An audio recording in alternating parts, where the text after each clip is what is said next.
on the Senate website. The BRC chairman disclosed that House members called him and that he had a list of 67 congressmen who are contractors. Yet, he did not summon them to any BRC hearing. Why did he not name them to be fair to the rest of the members of the House of Representatives?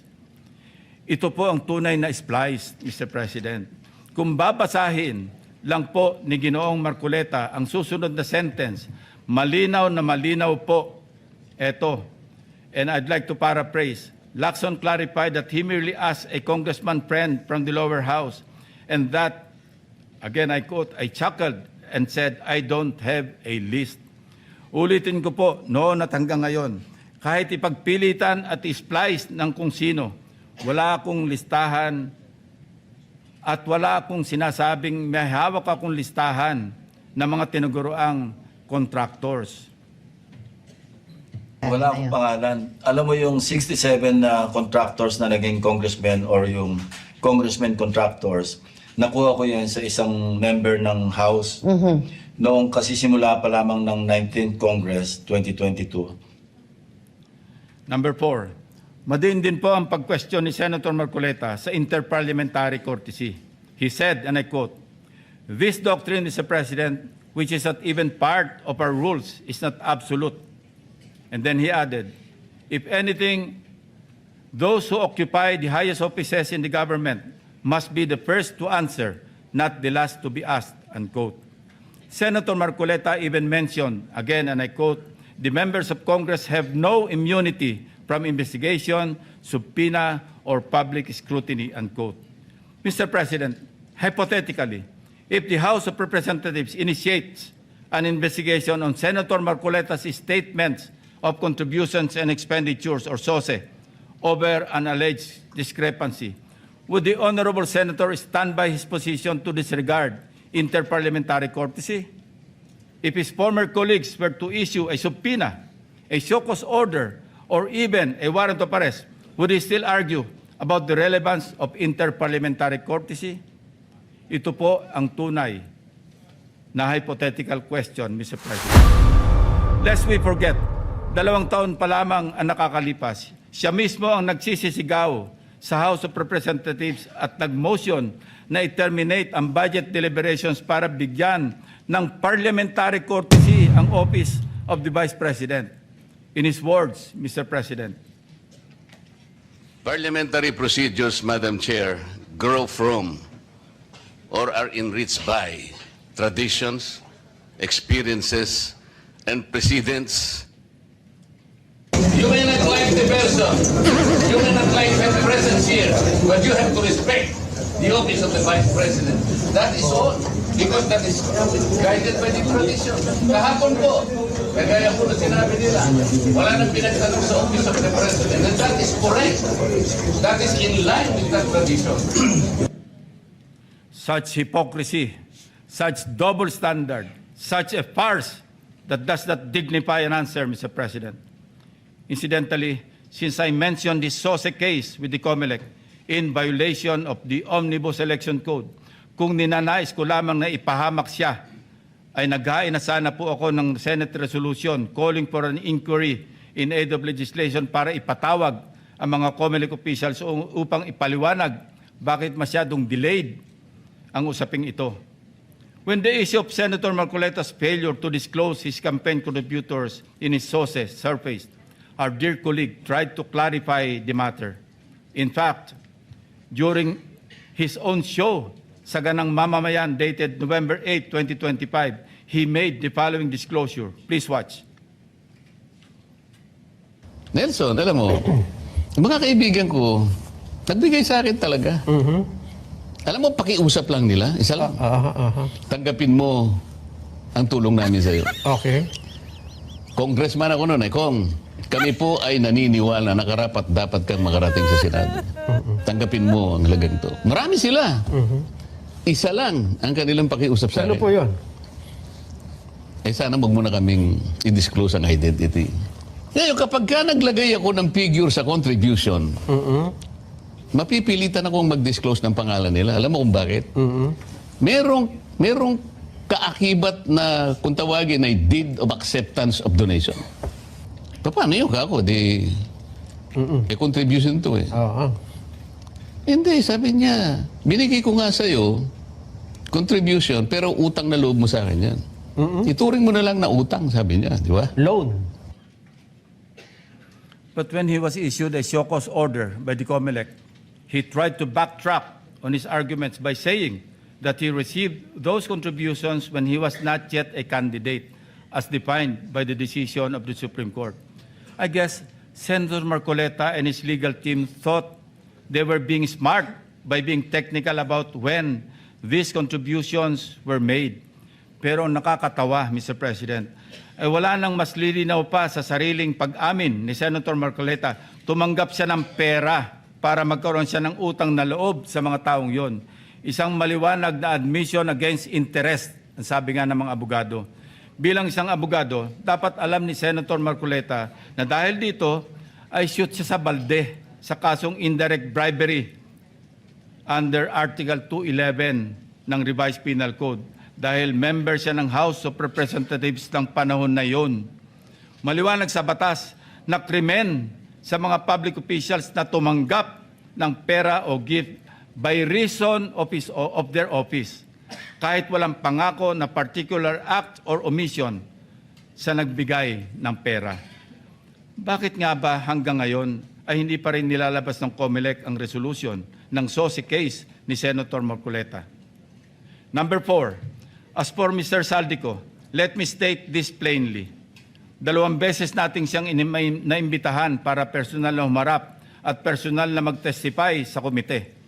He needs to appear and substantiate the statements he posted on his Facebook account. Twice, he refused, citing medical and security reasons. Dahil sa bigat at seryosong aligasyon kanyang binitiwan, hindi maaaring pahintulutan ng komiting ito na manatiling nakabitin ang mga akusasyon na hindi siya humaharap at nanunumpa sa harap ng kapulungang ito. Sa katunayan, ako pa mismo ang nagmungkahi sa ating chat group na payagan siya magtestigo sa mula sa Philippine Embassy kung saan man siya naroroon. Gayunpaman, pinarating ni Senator Ronald Bato de la Rosa mismo ang kanyang apprehension sa suhestyong ito sa pamamagitan ng kanyang text message. Nais ko rin bigyan diin, Ginoong Pangulo, nang diskusyong yon ay nangyari bago pa man ilabas sa social media ni Saldico ang kanyang mga aligasyon. Panghuli, tungkol sa isyu ng apostil. Ang isang apostille affidavit ay hindi kailanman maaaring maging alternatibo sa personal appearance. Hindi ito mapapalitan ng direct testimony at lalong hindi dito mapapalitan ang tungkulin ng isang saksi na harapin ang komite, sagutin ang mga katanungan at sumailalim sa masusing pagsusuri. Kung handa si Saldico na magbitiw ng mga seryosong akusasyon sa publiko, dapat ay handa rin siyang humarap sa atin at panindigan ang mga aligasyong iyon sa ilalim ng sumpa. Ikalima, sa kanyang akusasyon sa representasyon ito kaugnay ni Congressman or former Speaker Martin Romualdez. Kung binasa lamang po ni Senator Marcoleta ang partial committee report, makikita po niya na nakapaloob na doon ang lahat ng nais niyang ipahayag. Kung hindi man higit pa, rekomendasyon para sa fact-finding investigation, AMLAC bank inquiry, and filing of freeze order petitions are for future. Kung napakarami pa niyang gustong ipaglaban at paimbestigahan, bakit siya rin ang nagsabi sa kanyang minority report na dapat tapusin na ang pagdinig? Kung sa bagay, kung mayroong isang bagay na consistent si Senator Marcoleta, ito ay ang pagiging inconsistent sa kanyang mga pinagsasasabi. As to the other witnesses allegedly not invited by the committee, it bears stressing that the committee has not terminated its hearings, contrary to the suggestion in the so-called minority report.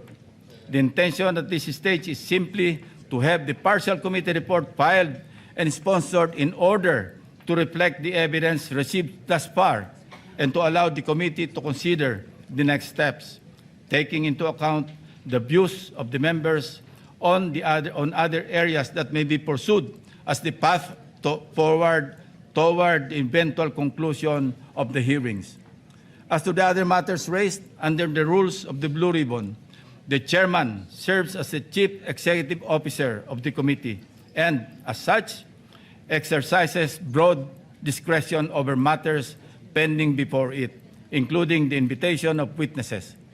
Members may suggest witnesses or move for the invitation during a hearing, and if such motion is approved by the members of the committee, the same will, of course, be respected by the chair. Pang-anim, sa kawalang kamatayang i-give up ang KIG remark na umabot din sa isang full privilege speech upang ipangalandakan na ako ay nasa likod ng pag-splice ng kanyang video upang siya ay siraan. His statement, and I quote, verbatim, Mr. President, ang gawin natin po para madali, i-give up natin ang KIG. Then, mako-coordinate na natin lahat, unquote. Is that merely suggestive, Mr. President? Ito ay kasing kintab ng bumbunan na nasinagan ng tirik na araw sa tanghalin tapat, Mr. President. Sapat na ang kanyang hindi matapos-tapos na paliwanag na kesyo hypothetical daw, kesyo joke lang daw, ayon sa kanyang mga pahayag at kalaunan ay gusto pa niya amyendahan o i-correct ang journal ng Committee on National Defense of the Commission on Appointments. Mag-ingat po tayo rito, Mr. President, sa kanyang gusto mangyari. Your Honor, being the chairman of the Commission on Appointments and some of us here as members, we must study diligently the legal implications of Senator Marcoleta's motion now pending before the Commission on Appointments. Anyway, going back to his i-give up natin yung KIG statement na in-splice ko daw, na marin kong pinabubulaanan, ang masasabi ko bilang analogy sa kanyang sitwasyon ay ganito. When one looks the same as when he does before going to bed at night, how can there be splicing? Inversely, Mr. President, when one looks different going to work during daytime from before going to bed at night, that's when splicing becomes evident. Matanong ko lang po, sino ngayon ang magaling mag-splice, Mr. President? Hindi ko kasalanan ng mga salitang nagmula sa sarili niyang bibig. May tawag nga dito ang mga Gen Z, classic case of gaslighting. Number 7, sangkatutak na ang mga pahayag ni Senator Marcoleta na napakalinaw na hindi pumapabor sa ating pambansang interes. Sangkatutak na rin ang mga nagbigay ng kanilang mga negatibong reaksyon. Ngunit sa hulit-huli, ako pa rin ang sinisisi ni Senator Marcoleta. He even went far beyond by debunking and undermining the historical facts about Tomas Cloma. Senator Marcoleta said, I was all wrong when I said that this Spratlys was discovered and consequently occupied and owned by lawyer and businessman Tomas Cloma, citing the principle of terra nullius or res nullius. It was for him a historical distortion. Curiously, Mr. President, these narratives align with those of the Chinese narratives, plucked directly from the People's Republic of China's Ministry of Foreign Affairs official website, Mr. President. Let's show the slides.